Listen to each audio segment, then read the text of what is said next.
Hello guys! Magandang umaga po sa inyo lahat. Sa mga gustong mag-start ng sarili nilang Piso Tab rental business, this video is for you po. May share po ako sa inyo na system na gawa natin ang JDS Device Rental Software. Pwede nyo itong gamitin para i-manage at i-control ang inyong mga rental devices, whether standalone or centralized setup. If you want to learn more po, pwede naman po kayong bisitahin ating website, ang jdsdevicerental.com, para makita nyo yung mga features po.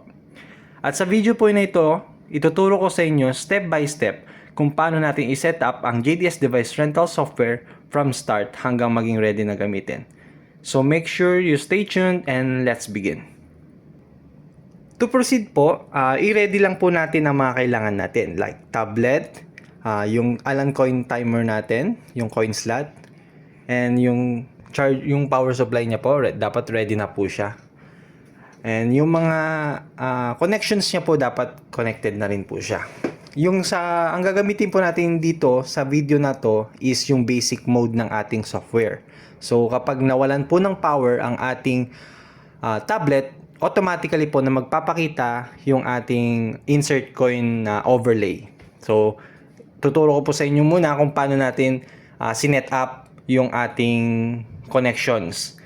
At meron dito po sa Allen coin timer natin, meron po siyang dalawang yung insert coin dito po. May black and white po yan. Connected po yan dapat sa ating coin slot na yung coin pin po is yung sa may white.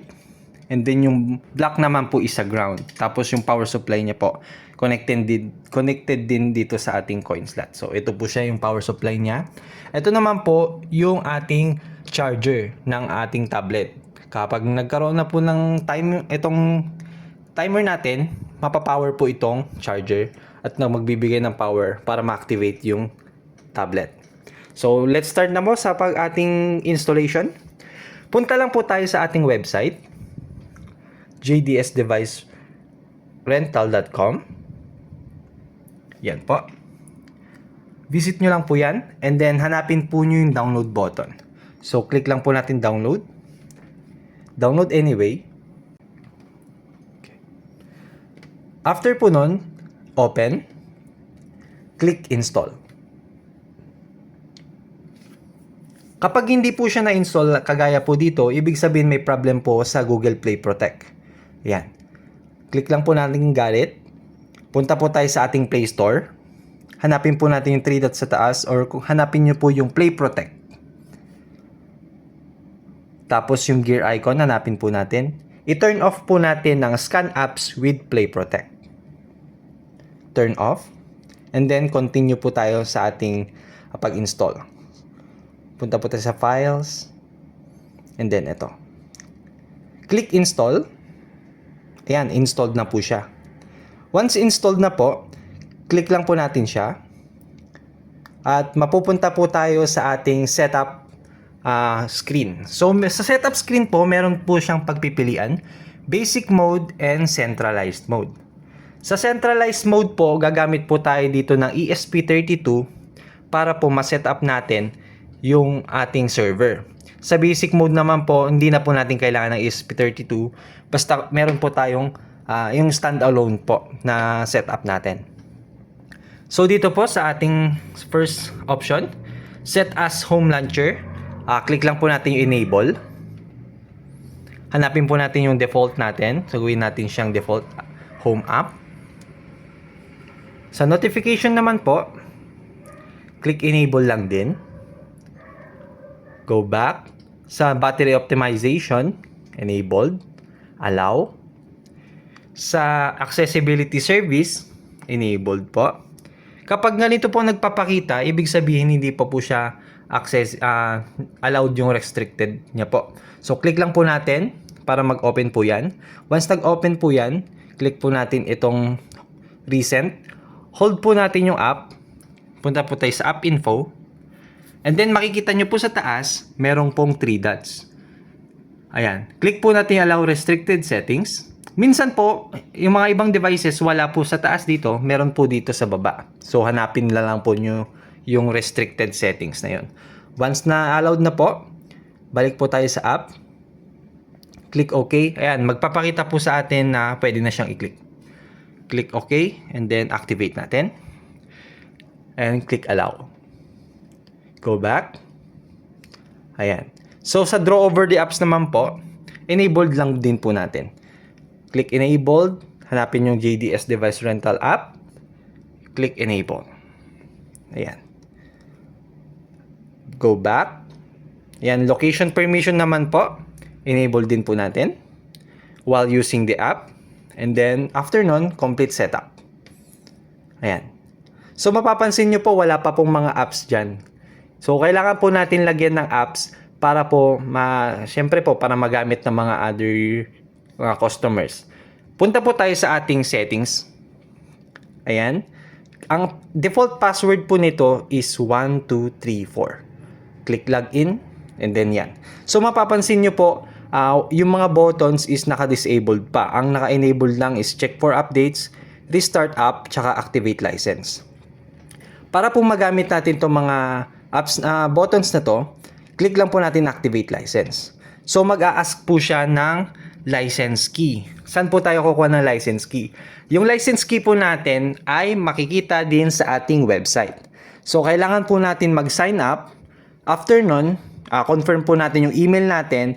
And then kapag naka-sign up na po tayo, confirm na rin yung email, mapupunta po tayo sa dashboard.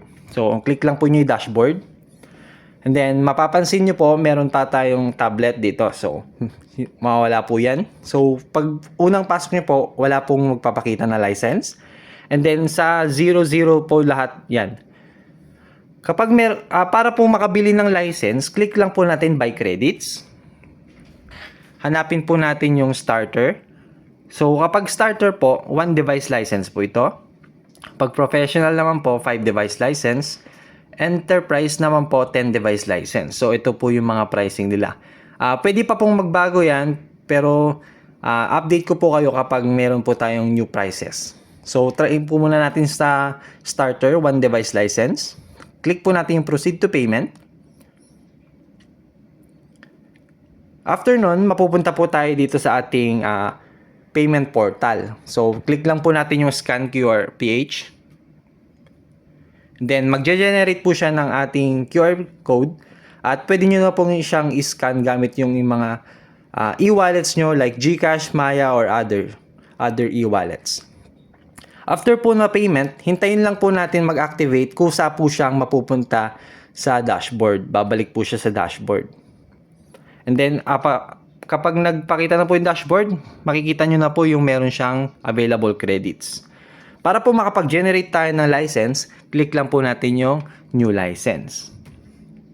After nun, maglagay po tayo ng device name. So, para sa akin, tablet 1.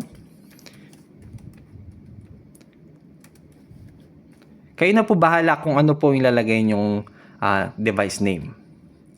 Generate. After po nun, mag-generate po siya ng license key. So, ito pong key na ito na po yung kailangan nating gamitin para dito po sa ating tablet. So, i-paste ko lang po or copy ko na lang, itatype ko na lang. Copy, paste, depende po sa inyo kung paano po nyo siya ilalagay. Basta sa akin po, itatype ko na lang.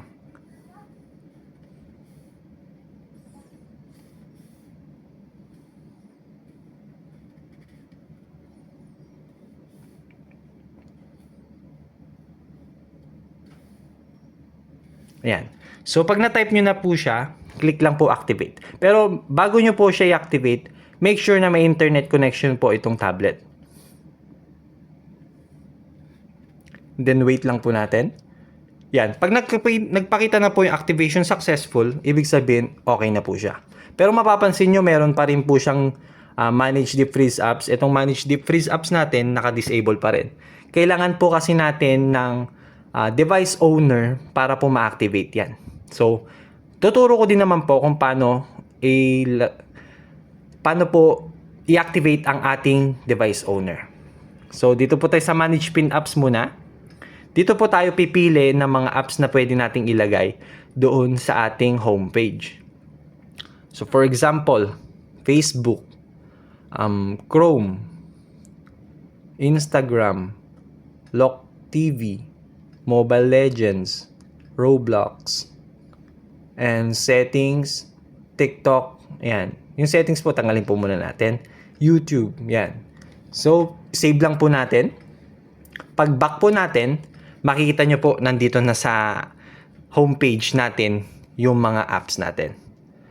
So, kapag nasa basic mode po siya, balik po tayo sa admin.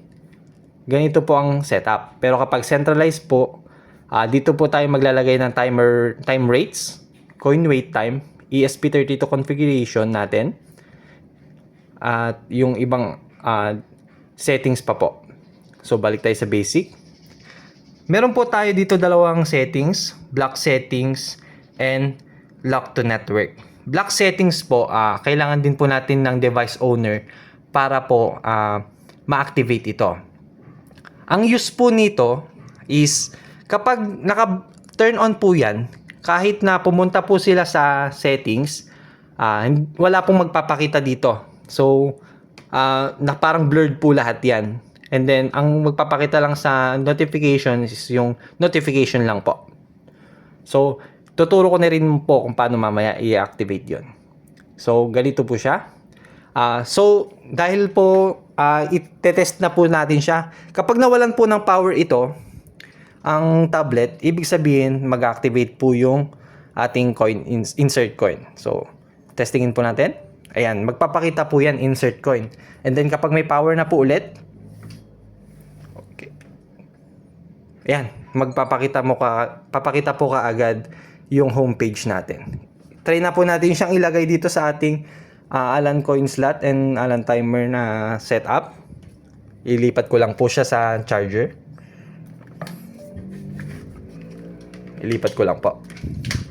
Hindi ko na po ikakat yung video para po masundan po natin.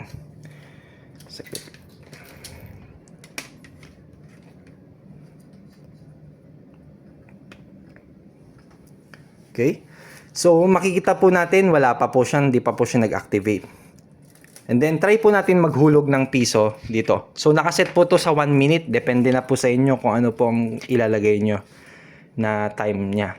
So, hulog tayo piso.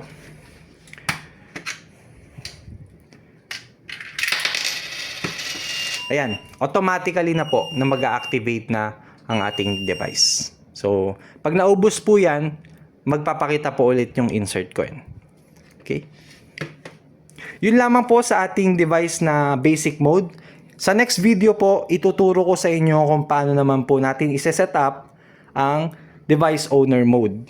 Kung paano po natin i-activate ang ating tablet sa device owner. So, thank you and stay tuned po.